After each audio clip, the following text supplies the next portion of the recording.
Hello folks, welcome to Sherwood Park Toyota, located at 31 Automall Road in Sherwood Park, Alberta, Canada. Today I'm going to be showing you this new Toyota Sienna SC.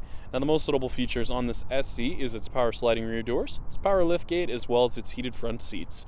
Now I'm going to go through a couple more features on the inside and outside of the vehicle just to get you better familiar with this new Toyota Sienna SC. Let's get started. Now, a couple of the exterior features that you will see on this SC is its daytime running lights. You also have your fog lamps, and then if we take a closer look just over on the side here, you have your 19-inch aluminum alloy wheels.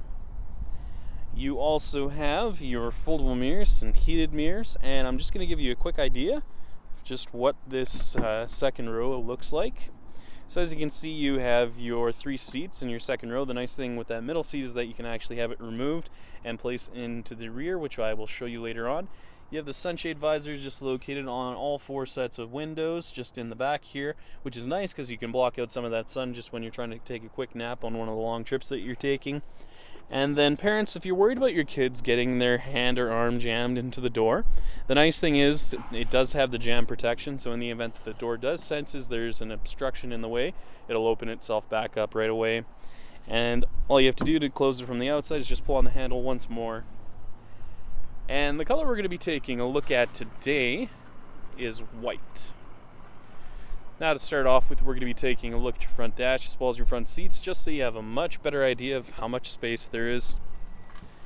Now you have your black leather interior seat surfaces with your power driver's seat with lumbar support. Taking a look just over on your left hand side, you'll see your traction control on off, along with some storage space for some coin. On the inside of your driver's side door, you'll find your mirror controls, window locks, power locks, window controls, both your front and rear windows. Now a couple of the controls you'll see here on the steering wheel include your volume control, scroll function, mode select, voice recognition, scroll function for your multi-informational display with your lane departure alert, and cruise control. Now taking a look at the multi-informational display, you're going to see a couple of different options on here. So if we take a look, you have a digital speedometer as well as a distance to empty, and scrolling through it, you'll find your average fuel economy as well as a couple of other additional features, which allows you to go through your audio, your lane departure alert, messages, and then you have your settings for your ECT power, pre-collision system, lane departure alert, and your settings menu, just so you can personalize everything for yourself. At the very top there, you'll also find an exterior temperature gauge. And taking a look now just at the center dash as well as the touch panel display, you're going to see a couple of different options on here, which include your home screen with that nice split view. So if you head inside your menu screen first, you'll find your audio phone apps as well as a couple of other additional features.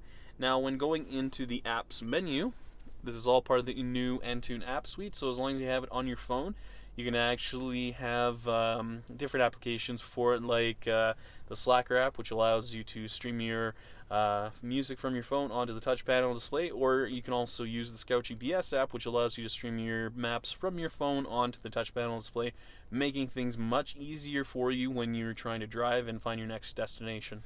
The other nice thing is you can also check local fuel prices on here, as well as the latest sports scores, just depending on what your preferences are. Now, located just down below here, you have your dual zone climate control settings along with your rear temperature controls located down below, hazard lights mounted to an automatic transmission. Down below, you'll see your heated seat controls for your driver and passenger, your USB and auxiliary input, and your 2 power outlets. Now, if we take a look at the very top here, you'll see your auto-dimming rear view mirror with integrated garage door opener and digital compass. And at the very top here, you'll find your open and close for your power tailgate and your power sliding rear doors. And then you'll also find the SOS Safety Connect on here as well. So the nice thing with that is if you're in a collision and you're unable to respond, emergency services will be sent out to you right away just to make sure that you're all right. Now, just to show you what your backup camera looks like, as you can see, you have those nice guiding lines on there, making things much easier for you when you're trying to back into a stall.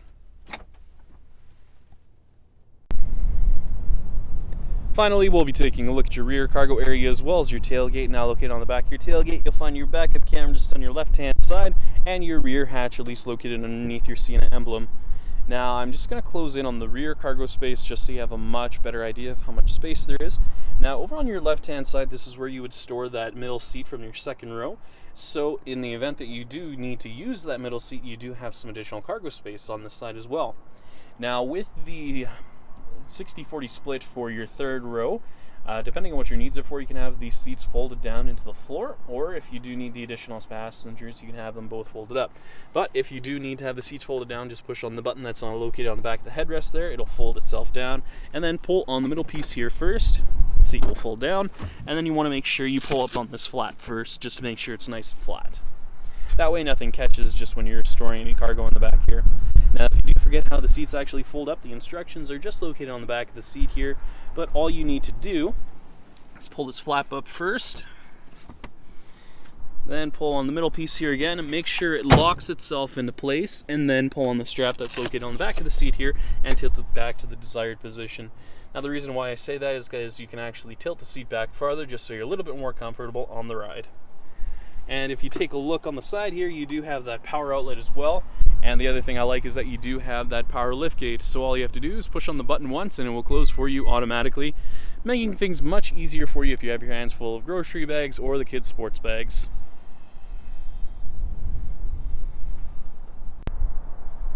Thank you so much, folks, for watching this video today. If you have any questions, please visit us. We're located at 31 Automall Road in Sherwood Park, Alberta, Canada. The phone number is 780-410-2455, or please visit our website at sptoyota.com to get us by email. Once again, folks, thank you so much for watching this video today. If you have any comments or any additional questions, please leave them in the comments section located down below. Other than that, make sure you have a great day, and I hope to see you next time.